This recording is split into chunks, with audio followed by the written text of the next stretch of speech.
Alors, mon père, il a créé le groupe il y a 26 ans maintenant. Il y a 26 ans. Donc, il a commencé par la promotion immobilière. Ensuite, dès qu'il avait un petit peu d'argent, un petit peu de fonds propres, il a essayé de se tourner rapidement vers l'investissement immobilier. Donc, d'abord, et d'ailleurs que du commerce à l'époque, ce qu'on n'appelait pas encore des retail parks, parce qu'à l'époque, on appelait ça des boîtes à chaussures. Donc finalement, c'est le commerce de périphérie qu'il peut y avoir en face de galeries marchandes. Donc, euh, vous connaissez souvent, il y a un gros alimentaire avec une galerie marchande et en face, il peut y avoir un Jiffy, un Decathlon, un La Halle.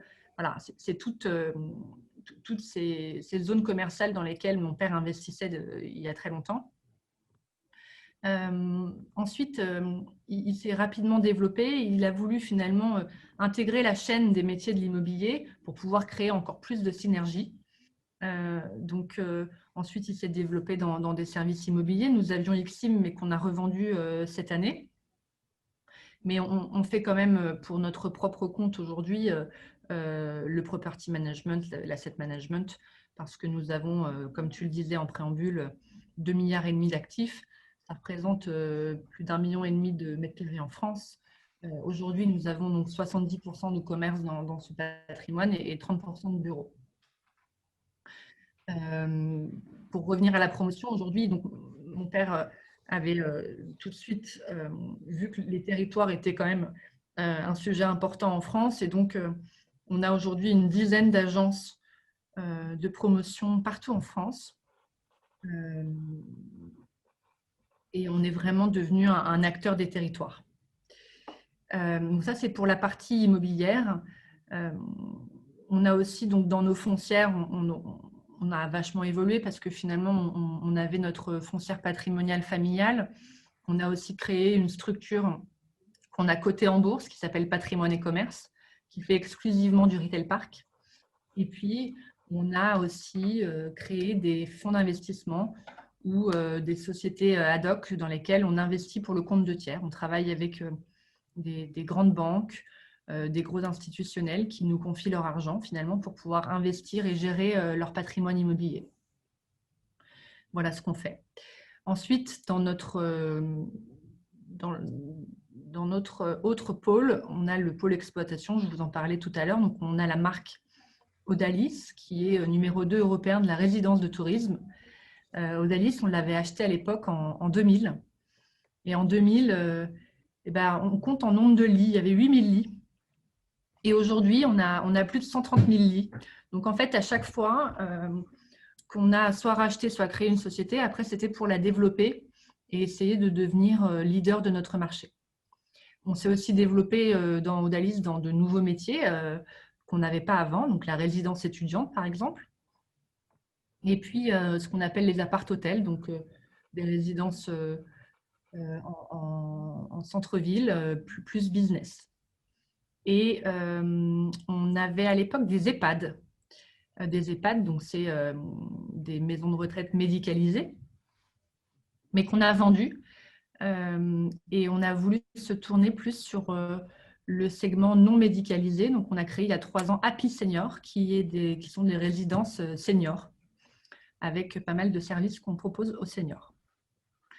Et alors, j'ai un doute, je crois que c'est 2009, on a racheté ce qui est devenu aujourd'hui YouGolf.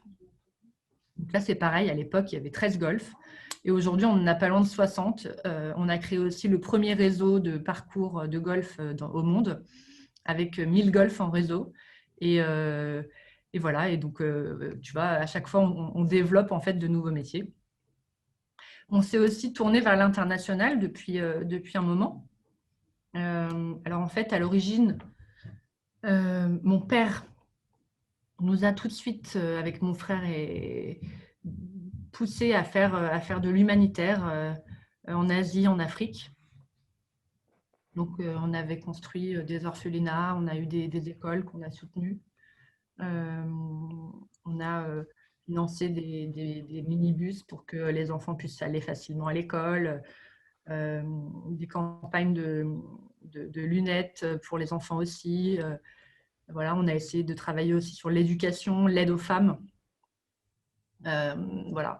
Et ça nous a permis d'avoir aussi un bon pied en fait dans ces continents-là. Et ensuite, on a commencé à développer des activités. Donc, en Afrique aujourd'hui, on a développé certains de nos métiers historiques, comme la promotion, l'AMO. Et puis, on va développer des résidences gérées aussi en Afrique. Et on s'est développé sur des nouveaux métiers, comme la microfinance. Donc, c'est aussi un sujet à impact, parce que finalement, c'est pouvoir financer des auto-entrepreneurs, des micro-entreprises dans tout le tissu africain local. Voilà ce qu'on fait. Et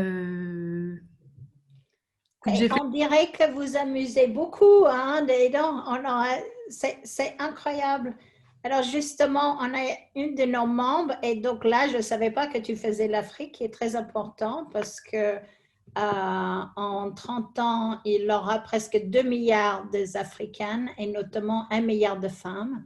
Et aujourd'hui, 48% de sociétés sont créées par des femmes en Afrique. Donc, c'est l'aubaine quand on parle de comparaison. Et alors, justement, je vais te présenter une société qui s'appelle Messiba, avec un ingénieur civil, Messina, qui fait des éco-villages en Afrique. Là. Donc, on a plein de choses à faire. Mais, donc, on va faire avec mon rêve, c'est toujours de réunir le papa avec leur fille et puis également peut-être avec ton frère, parce que les entreprises familiales étaient la force de la France et aujourd'hui, c'est de plus en plus difficile. Il ne faut pas t'éloigner parce que tu as l'air tellement heureuse. J'avais dit à mes parents que je ne ferais jamais l'immobilier et j'ai eu la chance de rentrer avec Michel Moher au Cogedim. Et c'est un métier qu'on peut tout faire. Donc, merci pour ces oraisons. Mais si tu n'avais pas rejoint le groupe familial, qu'est-ce que tu aurais choisi? Est-ce que tu avais des rêves différents? Alors, écoute, déjà, je n'avais jamais pensé pouvoir rejoindre le groupe familial. Ça, je ne l'avais jamais eu en tête. Il était doué, ton père, il t'a caché ça. Il ne fallait pas te forcer. Bon, après, c'est vrai que très jeune, mon père essayait de m'amener vers le chemin de l'entreprise. Il me disait, mais dis-moi, plus tard, tu veux faire quoi? Tu veux être avocat, médecin ou travailler avec moi? Donc, mais en fait, je ne sais pas, j'ai toujours eu cette volonté d'entreprendre. Donc, je m'étais dit que j'entreprendrais, mais je n'avais pas du tout en tête ni l'immobilier, ni le groupe familial. Déjà, ça ne m'intéressait pas trop, je ne regardais pas vraiment ce qu'on avait. Donc voilà. Tu avais une grande découverte alors. Et ton grand-père était très présent? Alors, mon grand-père, ça a été une grande figure, mais malheureusement, ça a été très compliqué. On en parlait ce matin toutes les deux de la crise des années 90. Moi, mon grand-père, je venais de naître, finalement, il a fait faillite à ce moment-là. Donc, c'était un moment compliqué parce qu'il avait une belle entreprise de BTP à Rennes. Et c'est les aléas, finalement, aussi de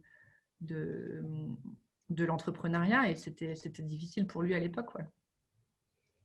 Voilà. Alors, selon toi, quelles sont ces qualités justement requises pour une jeune femme pour se faire respecter en tant que directrice générale d'un groupe de grande envergure là, justement pour donc ton papa qui a dû travailler la faillite de ton grand-père et justement on n'a pas cette impression que des dirigeants cherchaient autant qu'Éric Duval à amener les femmes dans la direction générale. Donc, qu'est-ce qu'il avait fait que ces femmes et que toi aussi a eu ce respect?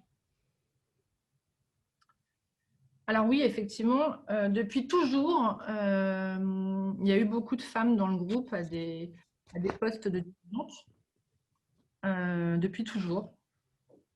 Et donc, tu le disais, en fait, en interne, on l'a souvent appelé Charlie.